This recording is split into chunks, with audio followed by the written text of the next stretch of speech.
The beer isn't too bad, and you can get quite a good piece of fried fish of an evening, with maybe a couple of big green gherkins, and even an eel pie and a dish of whelks, and there's always a warm stable somewhere to sleep in, and in the morning you're always in the same place as you were the night before, and there wasn't all this weather all over the place.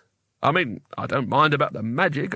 I'm probably not, the right sort of material for a wizard, but I just want to go home." "But you must," one of the spells began, but it was too late.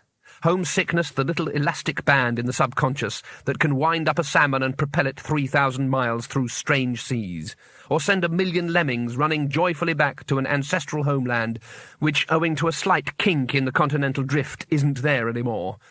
Homesickness rose up inside Rincewind like a late-night prawn biryani, flowed along the tenuous thread linking his tortured soul to his body, dug its heels in, and tugged.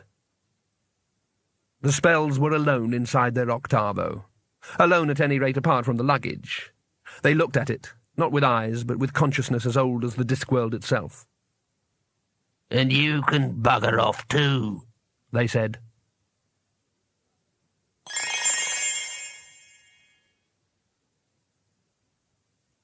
Bad. Rincewind knew it was himself speaking. He recognized the voice. For a moment he was looking out through his eyes, not in any normal way, but as a spy might peer through the cut-out eyes of a picture. Then he was back. "You okay, Rincewind?" said Cohen. "You looked a bit gone there." "You did look a bit white," agreed Bethan, "like someone had walked over your grave." Yes, it was probably me," he said. He held up his fingers and counted them. There appeared to be the normal amount. Have I moved at all?" he said. "You just looked at the fires as if you'd seen a ghost," said Bethan. There was a groan behind them.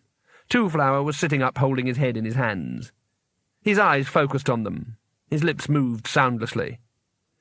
"That was a really strange dream," he said.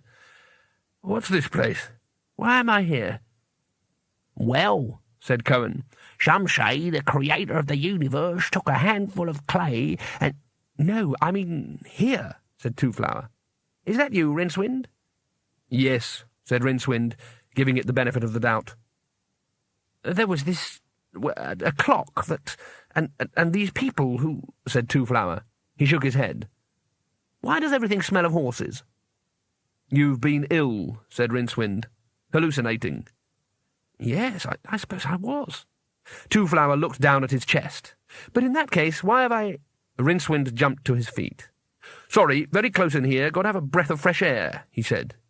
He removed the picture box's strap from Twoflower's neck and dashed for the tent flap. "I didn't notice that when he came in," said Bethan. Cohen shrugged. Rincewind managed to get a few yards from the yurt before the ratchet of the picture box began to click. Very slowly, the box extruded the last picture that the imp had taken. Rincewind snatched it. What it showed would have been quite horrible even in broad daylight. By freezing starlight, tinted red with the fires of the evil new star, it was a lot worse. "No," said Rincewind softly. "No, it wasn't like that. There was a house, and this girl, and—" "You see what you see, and I paint what I see," said the imp from its hatch. "What I see is real. I was bred for it. I only see what's really there." A dark shape crunched over the snow crust towards Rincewind. It was the luggage. Rincewind, who normally hated and distrusted it, suddenly felt it was the most refreshingly normal thing he had ever seen. "I see you made it, then," said Rincewind. The luggage rattled its lid. "OK, but what did you see?" said Rincewind. "Did you look behind?" The luggage said nothing. For a moment they were silent, like two warriors who have fled the field of carnage and have paused for a return of breath and sanity. Then Rincewind said, "Come on, there's a fire inside." He reached out to pat the luggage's lid. It snapped irritably at him, nearly catching his fingers. Life was back to normal again.